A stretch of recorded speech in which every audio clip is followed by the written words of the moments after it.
Are you curious to know whether real estate market in Toronto or any other area within the Greater Toronto area is crashing or not? Watch till the end of this video where I show you what happened into Toronto real estate market in the month of May, as well as everything you need to know about the local real estate trend.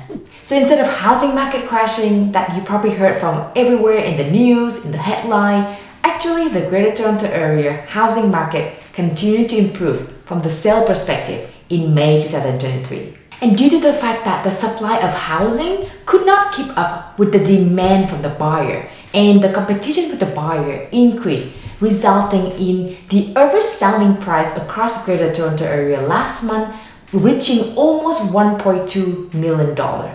And there were 9,012 total sales in GTA in May, which increased 24.7% year over year. Now let's take a look at the micro level for the city of Toronto and see what happened in the month of May. For Toronto month-over-month sale number, it increased 20% from over 2,700 sales to almost 3,300 sales. And for active listing, it increased 11.2% month-over-month from over 4,400 active listing in April to almost 5,000 active listing in May. And total sale year-over-year increased 22.6% from almost 2,700 total sale last year to almost 3,300 total sale this May. And for months of inventory, slightly come down from 1.6 in April to 1.5 months of inventory in May. So keep in mind, anything around between 4 to 5 months of inventory is a balanced market.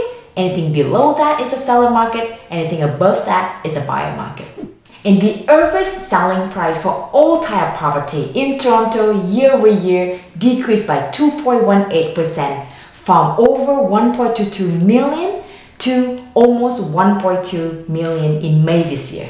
And the average selling price in Toronto month-over-month increased 6.8% from over $1.12 million in April to almost 1.2 million in May.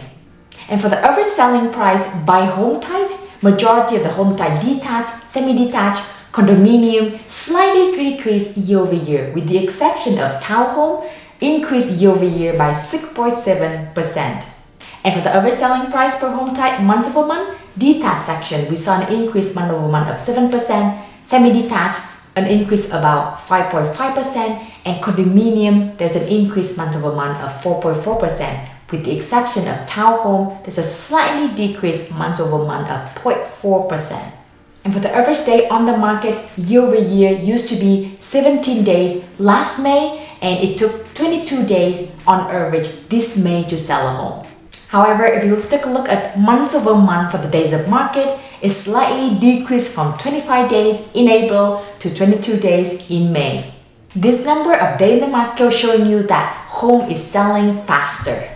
So based on all the number that I share above, you can clearly see that the demand for housing has been picked up for the recent months. So most of the buyers have come to terms with the increase in interest rate and are actually coming back to the market to shop for home.